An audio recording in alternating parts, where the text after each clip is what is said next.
going to make chocolate chip cookies, crispy on the outside and chewy on the inside. So what I'm first going to do, I'm going to melt my butter. I already pre-scaled everything, so everything's ready to go. I'm going to put that on the stove. Now I'm going to dump the brown sugar in. Brown sugar, granulated sugar. And when the butter is completely melted, I'm going to just dump it in here and just mix it along with, I only melt half the butter and then put the regular butter in here and then melt the other half and then just dump it in and cream it.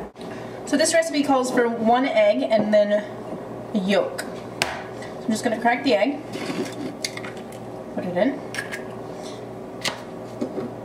With the whites, it's kind of tricky to separate. You want to make sure you try not to get too much of the yolk in the whites. I like using farm fresh eggs. Just going to put the yolk in there. And then the whites, you can use it for meringues. You can have an egg white omelet. Whatever you really want. Okay. So I have the 1 egg, the yolk, and then in here are my whites. I'm just going to wrap this, put it in the cooler. So my butter is melted. There's still some chunks, but that's okay. I already put half the butter in from the refrigerator, and now I'm just going to put the other melted.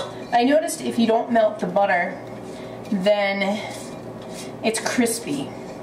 And we want it crispy on the outside and chewy on the inside. So I'm just going to turn this on, let it go, cream it. It's just breaking up the butter chunks right now. It's the brown sugar, granulated sugar, and the butter. I'm just going to cream it for about 2 minutes. So it's completely creamed now. I'm just going to slowly add into the yolks and the eggs.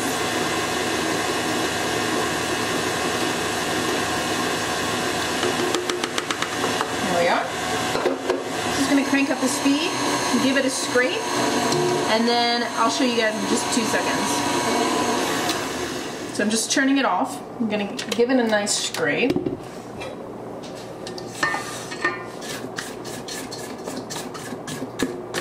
It looks completely different than most cookie batters you're used to, but it's supposed to be this way. Okay? Just going to turn it back on.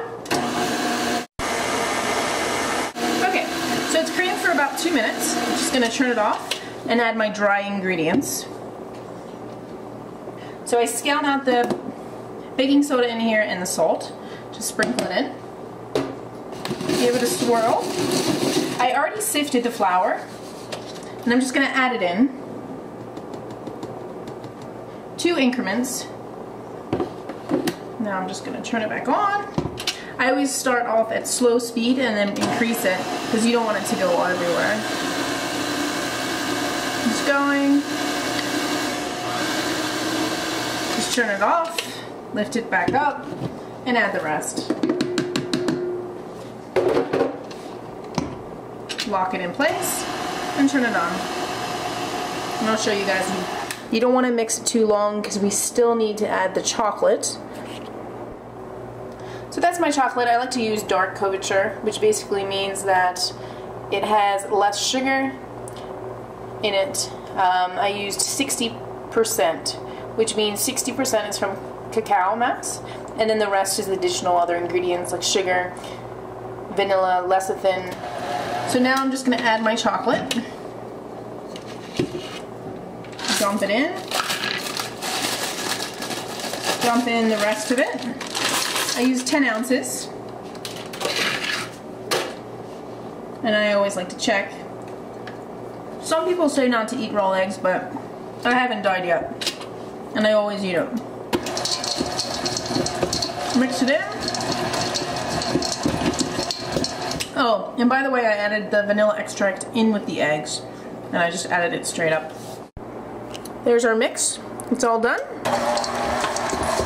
Everything's together. It's perfect. Now it's time to scoop. So I tested my cookie batter, double checked the recipe. I'm ready to unlock it and start scooping. If I only have so many people coming over, I usually keep it in the refrigerator and then bake it when I want fresh baked cookies. So now I'm just going to form balls. You can use an ice cream scoop. I like my cookies fairly large.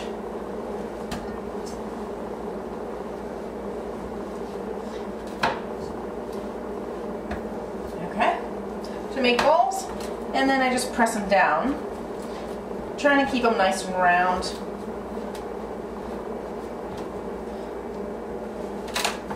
You want to make sure that there's a lot of chocolate pieces on top, because if people see no chocolate, they'll think that there's nothing inside. But there's actually a lot of chocolate in here. Alright. Nice and round, nice and flat. We're going to get the oven going. I preheated it to 350. And I'm just going to throw these babies in. Cook them until they're like brown. And that's it. So there we are. The cookies are ready to go. I'm going to save the rest and put them in the refrigerator.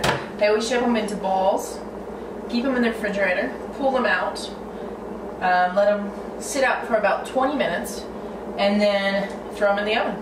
It's perfect. So here's the chocolate chip cookies. You can tell that they're golden around the outside, and going to be soft in the middle, crispy on the outside, and basically I'm just going to lift it up with a spatula, lift it up, put it on a cooling rack, and then eat them. Or ship them out to a friend